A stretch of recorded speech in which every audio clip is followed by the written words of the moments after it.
hot and techy Brezza, the Citybird SUV. The legend just keeps growing and growing and growing.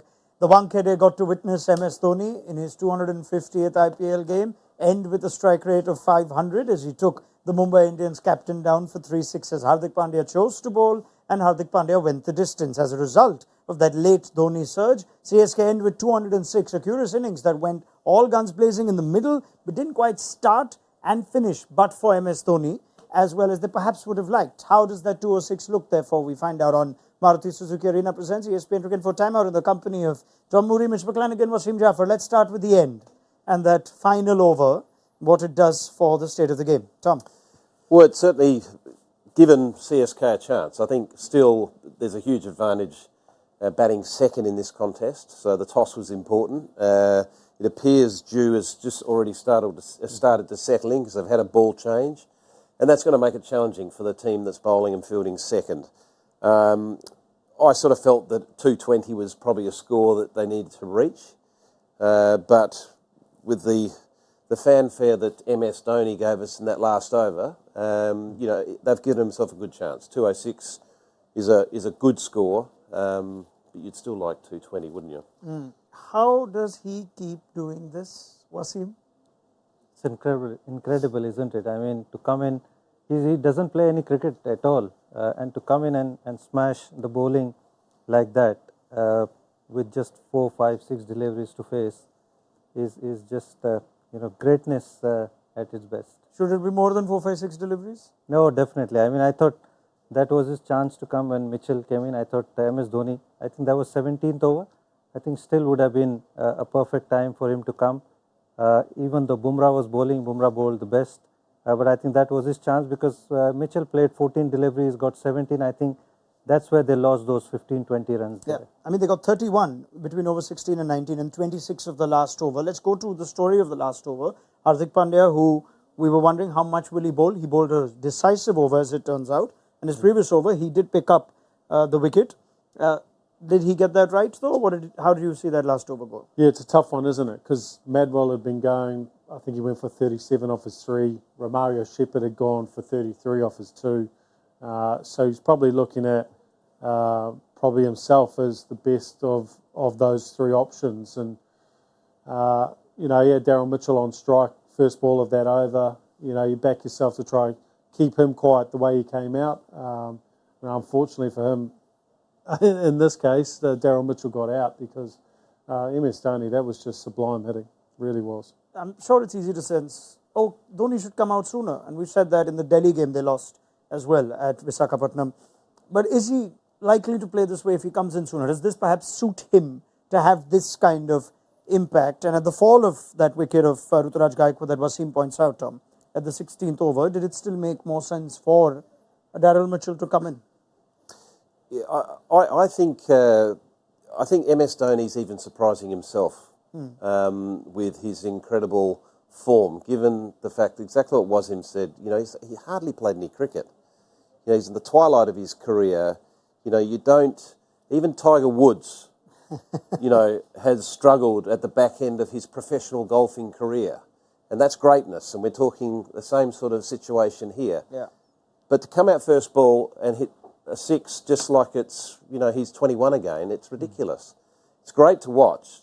To answer your question, yes, he should have come in earlier because I think he would have got a lot of confidence and belief that he could do the job like he has done for many, many years from the game against Delhi Capitals where he got that 37, I think it might have been.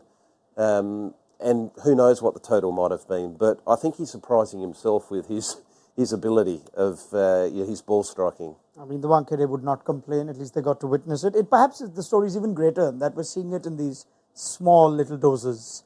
It just gets even more enduring. They say that the less you get of it, the more you crave. But if we have to break that innings in its totality, Shivam Dube has played a blinder here, 66 of 38. That again is 101 in the middle overs. When the start was 48 for 1, we once again examine Gaikwad coming in at 3, and Gaikwad perhaps playing the best he's played all season. Yeah, look, I thought Mumbai bowled pretty well at the top, to be honest. On a ground, it's a used wicket, so it was always going to not have as much nip as you would expect if it was a fresh wicket, and I thought they kept them relatively contained. I thought Nabi bowled well. Rahane obviously struggled at the start. Kotsia got that good breakthrough, and you're looking at it from a Mumbai point of view. 1 for 48, you would have liked another wicket, but you've kept them to a reasonable score in their power play. So I think that's where Mumbai really got ahead of the game. I think in the middle phase there, they almost let the game get away from them. They could have used Bumrah a little bit earlier, particularly because we know Shivam Dube has been so dangerous in all of the games so far. He's such a key wicket. To try and get MS into the game earlier by getting his wicket out is what they needed to do. And there's 4 or 5 overs before Bumrah ended up bowling to Shivam Dube, and he put the handbrake on their run rate at that point. Yeah, what they did was get almost 4 overs of spin out of the way before Dube came in. And Dube seemed quite at ease against pace. So what was the thinking there? We didn't see a lot of Bumrah, but Dube seemed comfortable for that innings, didn't he? I think he answered those questions, whether he should be there in the World Cup squad. And in the World Cup, you're not going to get impact bowler. So spin is going to be bowled against him.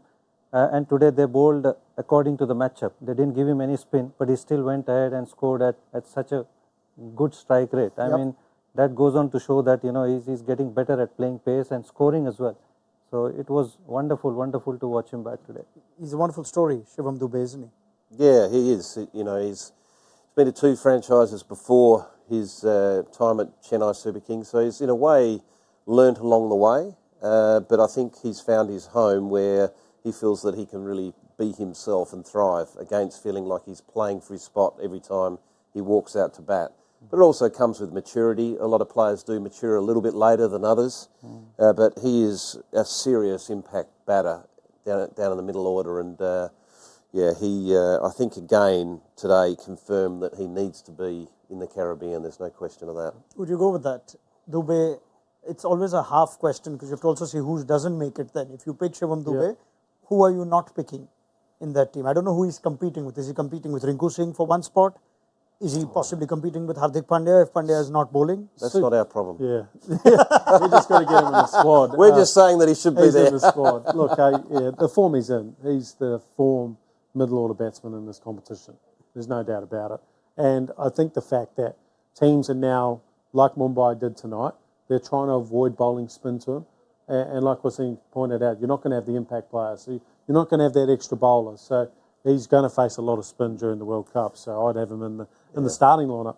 I think also, and this is not taking anything away from Dube, but I think we need to highlight the fact that I felt that Hardik Pandya, I think, missed a trick in those middle overs and not used Bumrah earlier and sort of felt that he needed to keep 2 of Bumrah's overs towards the end. Yeah. And we saw last night with Punjab the way they used Rabada, and Rabada was used superbly well.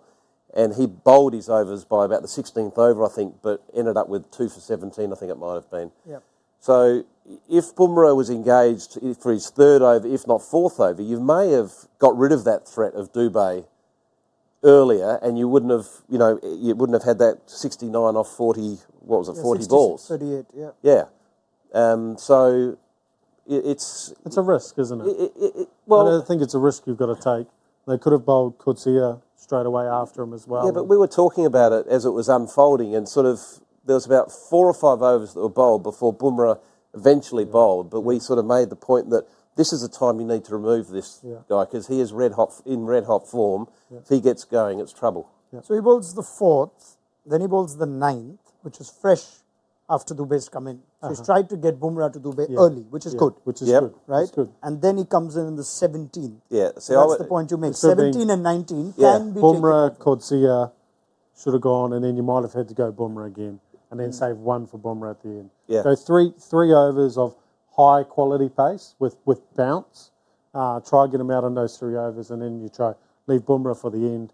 Kotsia 1 more at the end, and then you. I think with each game, the reputation of Dube is increasing to a point where you almost now have to put him in the category of Russell, Klaasen, Puran for this franchise. He's perhaps CSK's most important wicket, and therefore that makes it easy. Okay, that's where my best bowlers' overs get exhausted. Is he in that category?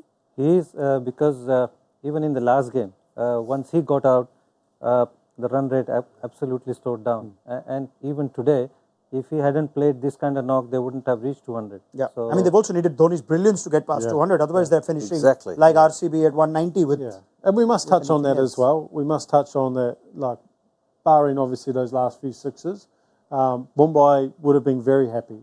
And they're probably still happy looking at 206. It's a very difficult ground to bowl at. You can miss by this much and you go for six. So I think they will be not too disappointed with chasing 206 on that surface. But you say that, but we've had a conversation as well about momentum in between innings. Yeah, the last over. That last over, that Mumbai team are going to go in the dressing room and there'll be a few people kicking a few bags thinking, gosh, that last over we could have done without that. Such and such should have bowled it, or such and such should have bowled it. So there'll be a lot of those types of, mumblings going on. Yeah. I mean, Ruturaj Gaikwad's played a very important innings himself for him personally. And the fact that he came in at number 3 will perhaps go deeper into that post-match as well. And Ajinkya Rahane, who opened in place of him, has been impact subbed out. Matisha Pathirana is in. Do they have more than RCB did as far as bowling resources go? They would have learnt a thing or two after seeing Mumbai go past 180 odd with such ease. Stump, how are we seeing this going? Yeah, I think they've got a lot more than what RCB have got. They've got, great left arm option with Mustafa Zur. They've got Pathirana back in that side as a good quick. You've got Jadeja, who's a great matchup to a couple of their batters. So they have got their options. Deshpande has been bowling well, so he may home ground. Yeah, he may get it to swing as well. So he may be potent in the power play. Yeah. As far as matchups go, you would now be wary of Surya Kumar Yadav. You'd always be, but the fact that he's coming fresh of that 19-ball 52 against RCB, Ravindra Jadeja has had some serious success against arguably the best Indian T20 batter of the IPL in recent years. Striker of just 77 and dismissed 4 times in 12 innings. We see that happening today? Jadeja being saved for Surya? I think he'll be bowling straight away after the power play. Yep. There's no doubt about it. Probably he found it hard because he bowls at such a pace and he bowls wicket to wicket, and Surya Kumar likes to sweep. He likes to play square of the wicket, and Jadeja doesn't allow him to do that. Yeah. So it's going to be interesting battle. Let's see what happens. It's going to be a good watch. It will be a terrific watch. Wasim came 1 run close, right? Didn't you? Your first inning score was 205. They've got 206. Why don't I start with you? Lead the way, Wasim. How is this Classico going to finish? I'm going to go Mumbai to win this. Mumbai to chase. Last over? Probably last over. All right, Mitch. Mumbai would chase it down in 18.5. I have a feeling you're going to say something else. Who, me? Or you want me to say something else? No, I'm just going by what I can read of you. If we played poker tomorrow. I'm going to go Mumbai. No, that's not what I thought. You've lost that You hand. lost all your money. It's going to go into the last over. Oh, very well. Why don't I throw it in for CSK? Please. Yeah. Okay. Yeah. CSK to defend this and Mumbai to perhaps go too hard and find themselves just all over the place. Might be an easy win, big win. Oh, okay. 50 runs? 50 plus. Yeah. 50 plus. And if I get it right, I will split the points between all of you. Generous. Perfect. I mean, that's going to make a big Just make difference. sure Mitch gets them as well. Okay, if I get it right, I'll give all my points to one person. Ooh, I like that. Who would like to put their hand up for it? For the points? Yeah. I feel generous. Tom's going to need them because I'm forming a comeback. Okay, I fine, feel forget it. Enough now, this is silly. Thank you, Wasim, Mitch and Tom Moody. We will pick up the chat at the end of this game. Should be a good one. Join us then for Maruti Suzuki Arena presents ESPN Cricket 4 Timeout. We will unpack how the impact zone goes from both games and we will see who has come out on top in what promises to be yet another epic MI-CSK clash. Download the mobile app if you haven't already.